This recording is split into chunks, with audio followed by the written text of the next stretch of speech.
എന്റെ വീട്ടിലെ പെണ്ണ്. നിന്റെ വീട്ടിലെ പെണ്ണോ? അതെ, സിന്ധു. അവൾ എന്റെ പെണ്ണ. അവള് നിന്റെ പെണ്ണെന്നുള്ളതിന് എന്താ തെളിവ്? ഇത്രയും കാലമായിട്ട് ഓളെ കഴുത്തിലൊരു മിന്ന് കേട്ടാൽ എനിക്ക് തോന്നിയോ?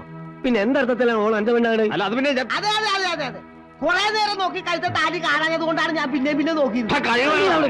നേരോ മോനെ അച്ചുട്ടിയെ, ഈ ആദ്യം നാട്ടു നടപ്പനുസരിച്ചുള്ള കാര്യങ്ങളൊക്കെ ചെയ്യും, എന്നിട്ട് പറയും ഓൾ എന്റെ പെണ്ണാണെന്ന്. അല്ലാത്തടത്തോളം കാലം തെങ്ങിന്റെ മുകളിൽ കല്ലെത്തർ എത്തി നോക്കുകയും ചെയ്യും, ഒരു വാതിലൊന്ന് മുട്ടുകയും ചെയ്യും. അതിന്റെ ഒക്കെ പുറകെ അടുക്കാനേ എനിക്ക് നേരം കാണുള്ളൂ. അതിനൊന്ന് എന്നെ കൊണ്ട് കഴിയില്ലെങ്കിലേ അങ്ങോട്ട് ഇറക്കി വിട്ടാളോളെ.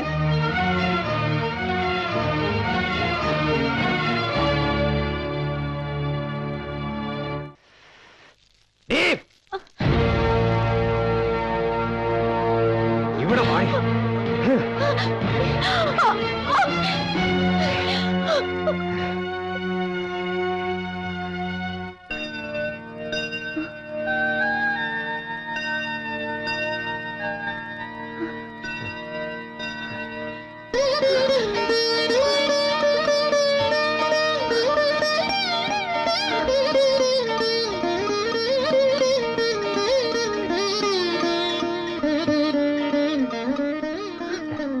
നീ എന്റെ പെണ്ണാണ്.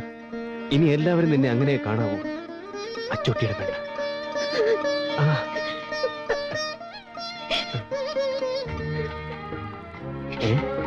കരയുന്നു.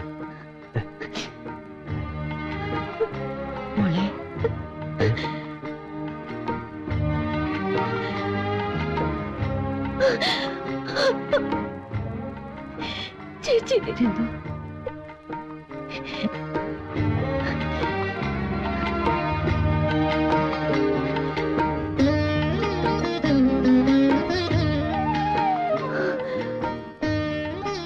ദൈവം നിങ്ങൾക്ക് എല്ലാവിധ ഐശ്വര്യങ്ങളും തരട്ടെ. അച്ചൂട്ടി, ഇവൾ നിനക്ക് കിട്ടിയ മഹാഭാഗ്യ. ഇവളുടെ കണ്ണ് നിറയാൻ ഒരിക്കലും നീ ഇടവരുത്തരുത്.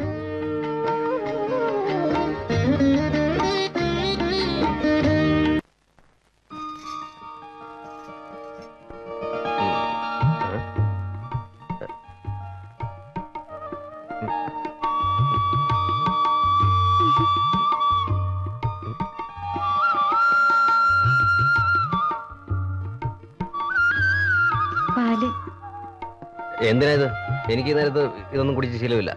അതറിയാ, പക്ഷേ ഈ രാത്രിക്ക് ഇങ്ങനൊരു ചടങ്ങുണ്ട്. ചടങ്ങോ? ഇത് കുടിച്ചേ പറ്റൂ.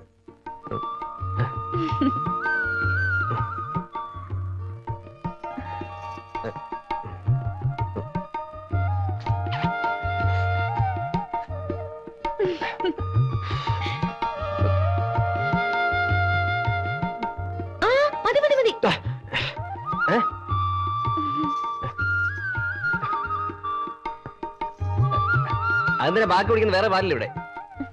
അതങ്ങനെയാ. ആ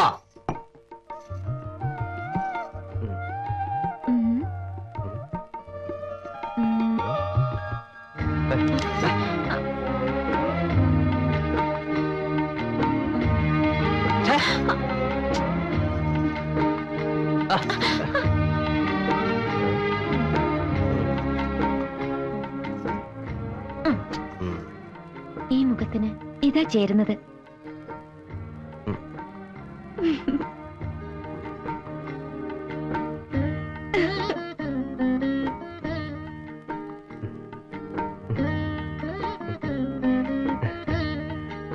ആണല്ലേ?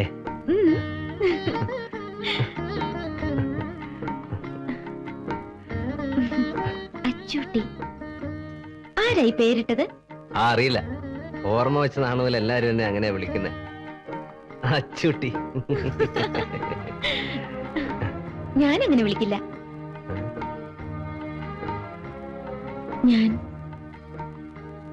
ഞാൻ അച്ചുവേട്ടാന്ന് വിളിക്കട്ടെ? അച്ചുവേട്ടൻ. അച്ചുവേട്ടൻ. ഒന്ന് വിളിച്ചേ. അച്ചുവേട്ടാ. അച്ചുവേട്ടൻ. ഒന്നോട് വിളിച്ചേ. അച്ചുവേട്ടാ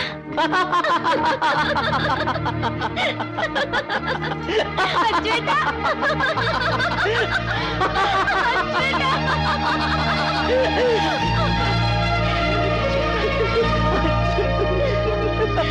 അങ്ങോട്ട് ആഞ്ഞു തള്ളടോ. സൂക്ഷിച്ച് സൂക്ഷിച്ച് നോക്കി നിൽക്കാതെ സാധനങ്ങളൊക്കെ ഇറക്ക്. അടുത്ത ലോൺ എടുത്തു വാ. പെങ്ങളെ, ഇതാണ് നമ്മുടെ വീട്ടുടമസ്ഥൻ സാക്ഷാൽ അവറാച്ചൻ മുതലാളി. വീട്ടുടമസ്ഥന്ന് വേറേ ഉള്ളൂ. വാടകാന്ന് പറഞ്ഞ് ഇവിടുന്ന് ഒറ്റ പൈസ കിട്ടാറില്ല. പഞ്ഞന്തൂറിൽ നിർത്തിക്കൂടെ മുതലാളി? കുളിമുറി എവിടെയാ കെട്ടണ്ടേ? കുളിമുറിയോ? ആ, അച്ചൂട്ടി ഇന്ന് രാവിലെ വന്ന് പറഞ്ഞേച്ച് പോയതാ. വൈകുന്നേരം ആകുമ്പോഴേക്കും ഇവിടെ കുളിമുറി ഉണ്ടായിരിക്കണം. എവിടെയാ സ്ഥലം എന്ന് വെച്ചാൽ വേഗം അങ്ങോട്ട് കാണിച്ചു കൊടുക്കും പെങ്ങളെ. കെട്ടി തുടങ്ങിക്കോട്ടെ. ബുദ്ധിമുട്ടില്ലെങ്കിൽ വീടിന്റെ പുറകിൽ കെട്ടിയാ മതി. ഓ പിന്നൊരു കാര്യം, എന്റെ കഷ്ടകാലത്തിന് മോക്കൊരു പൂതി കേറിയിട്ട് ഇവിടെ ഒരു ബെഡ്റൂം കെട്ടണമെന്നോ സ്വിമ്മിംഗ് പൂള് പണിയണമെന്നോ ഒന്നും പറഞ്ഞേക്കല്ലേ. ഞാൻ കുത്തുപാള എടുക്കേണ്ടി വരും. അങ്ങനെ ഒരു യോഗം ജാതകത്തിൽ ഉണ്ടെങ്കിൽ അത് നടന്നിരിക്കും മുതലാളി. ഓ നിന്റെ കരുനാക്കൊന്നും പറയാതെ Attappadi. Good morning sir. Good morning sir. ഇതവിടെ കൊടുത്താൽ മതി. ഇന്റർവ്യൂ ഞാൻ വിളിച്ചു പറഞ്ഞേക്കാം. വലിയ ഉപകാരം. ആ. വരട്ടെ. വല്ലതും നടക്കോ? എവിടെന്ന് ആര്? സേതുരാമൻ സാറോ? നിങ്ങളൊന്ന് പുറത്ത് നിൽക്കണേ, ഞങ്ങൾക്ക് അല്പം സംസാരിക്കാനുണ്ട്.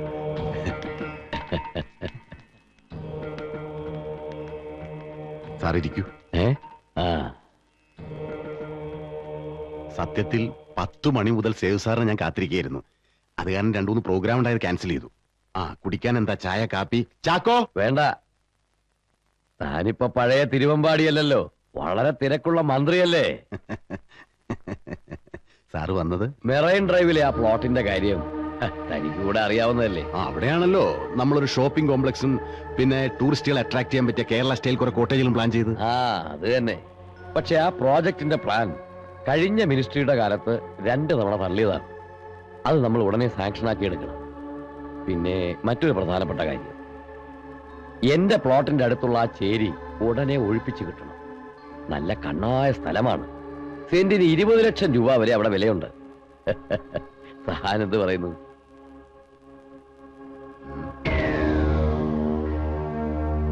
സാറ് വന്ന് എന്തു പറഞ്ഞാലും ഒരക്ഷരം എതിര് പറയാതെ അത് നടത്തിത്തരാൻ കടപ്പെട്ടവനാണ് ഞാൻ. പക്ഷേ ഞാനൊരു ക്ലീൻ ഇമേജ് ഉണ്ടാക്കാനുള്ള ശ്രമത്തിലാണ്. പറയുന്നതുകൊണ്ട് സാറിന് വിഷമം തോന്നരുത്. 2 തവണ റിജക്ട് ചെയ്ത പ്ലാൻ വീണ്ടും തിരികെ കയറ്റി സാങ്ഷൻ ആക്കാന്നൊക്കെ പറഞ്ഞ എന്നെ സംബന്ധിച്ചിടത്തോളം അല്പം ബുദ്ധിമുട്ടുള്ള കാര്യമാണ്. പിന്നെ ആ ചേരി അതവിടുന്ന് പൊളിച്ചു മാറ്റുകയെന്ന് പറഞ്ഞ അതെന്റെ വോട്ട് ബാങ്കാണ്. അവരെ പിണക്കിയാൽ അടുത്ത തെരഞ്ഞെടുപ്പിൽ ഞാൻ തെണ്ടേണ്ടി വരും. ഇനിയും കൂടുതൽ ചേരികൾ എങ്ങനെ സൃഷ്ടിക്കാമെന്നതിനെ കുറിച്ചാ എന്റെ പാർട്ടി ഞാനും ആലോചിക്കുന്നത്. അതൊക്കെ പാർട്ടി പ്രശ്നങ്ങളാ. പിന്നെ പേഴ്സണലായിട്ട് പറഞ്ഞാൽ എന്റെ ഇന്നത്തെ പൊസിഷൻ, ഇമേജ് അതൊക്കെ പണയപ്പെടുത്തി എന്തെങ്കിലും ചെയ്യാൻ എനിക്ക് ബുദ്ധിമുട്ടുണ്ട്. എടോ തിരുവമ്പാടി, നിന്റെ ഇന്നത്തെ പൊസിഷൻ, ഇമേജ് ഇതൊക്കെ തനിക്ക് എവിടെ നിന്ന് കിട്ടി? ഒരു സുപ്രഭാതത്തിൽ ആകാശത്ത് നിന്നും പൊട്ടി വീണതാണോ? നിന്റെ പാർട്ടിക്കാർ നിന്നെ കറിവേപ്പല പോലെ വലിച്ചെറിഞ്ഞപ്പോൾ ലക്ഷങ്ങൾ വീശി എറിഞ്ഞ് നിന്നെ എവിടെ എത്തിച്ചത് ഈ സേതുരാമയ്യരാ. അത് നീ മറക്കരുത്. സാറിനെ മറന്നുകൊണ്ട് സംസാരിച്ചതല്ല ഞാൻ. എന്റെ നിലനിൽപ്പ് ഞാൻ നോക്കിയില്ലേ പറ്റൂ. നിന്റെ നിലനിൽപ്പ് ഈ സേതുരാമയ്യർക്ക് നിന്റെ മന്ത്രി കസേരയിൽ എഴുതാൻ അറിയാമെങ്കിൽ അതിൽ നിറക്കാനും അറിയാം. സേതുരാമയ്യരുടെ ഈ ചിരിക്കുന്ന മുഖം മാത്രമേ നീ കണ്ടിട്ടുള്ളൂ. സേതുരാമയ്യർ ആരാണെന്ന് നീ മനസ്സിലാക്കാൻ പോകുന്നതേ ഉള്ളൂ.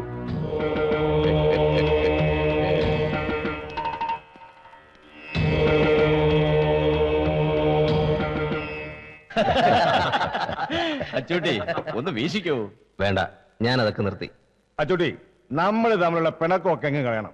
എനിക്ക് വേണ്ടി നീ ഒരുപാട് സഹായങ്ങൾ ചെയ്തു തന്നിട്ടുണ്ട്, അതൊന്നും ഞാൻ മറക്കില്ല. ഇത് പറയാനാണോ സേതുരാമൻ മുതലാളി എന്നെ ഇങ്ങോട്ട് വിളിപ്പിച്ചത്? കാര്യം തുറന്നു പറയാലോ. ഇട്ടിച്ച മുതലാളിക്ക് നേരിട്ട് പറയാൻ ബുദ്ധിമുട്ടുള്ളതുകൊണ്ടാ. നിന്റെ വീട്ടിലൊരു പെൺകുട്ടിയെ താമസിപ്പിച്ചിട്ടുണ്ടെന്ന് കേട്ടു. അവളെ കുറിച്ച് അറിയാനാ നിന്നെ കൂടി വിളിപ്പിച്ചത്.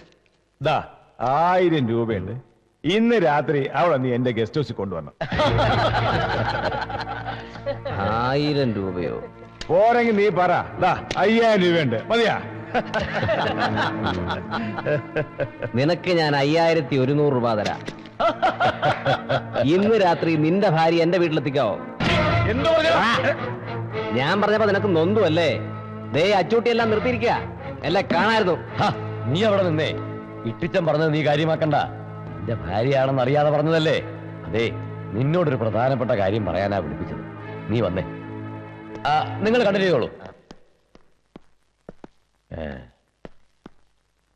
വർഗീസ് തിരുവമ്പാടി, ആ പേരിന് പോലും അവൻ എന്നോട് കടപ്പെട്ടിരിക്കുന്നു. ഏതോ പൂഞ്ഞാറിലോ കരിങ്ങാൻ തുരുത്തിയിലോ കിടന്ന ഒരു മണ്ണുണ്ണിയെ കേരളത്തിന്റെ ആഭ്യന്തരമന്ത്രി വരെ ആക്കിയതിന്റെ പിന്നിൽ സേതുരാമയ്യരുടെ ബ്രെയിനായിരുന്നു. ഇപ്പോ അവനെല്ലാം മറന്നിരിക്കുന്നു. പക്ഷേ കഴിഞ്ഞതൊന്നും അത്ര പെട്ടെന്ന് മറക്കാൻ ഈ സേതുരാമയ്യർക്ക് കഴിയില്ല.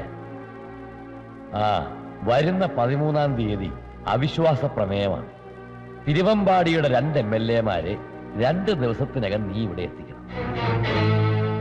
അവന്റെ മന്ത്രി കസേര അതൊടിഞ്ഞു വീഴുന്നത് എനിക്ക് കാണണം.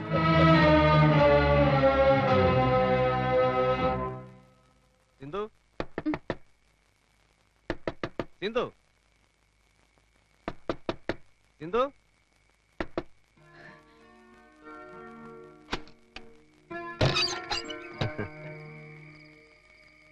ഉറങ്ങായിരുന്നു.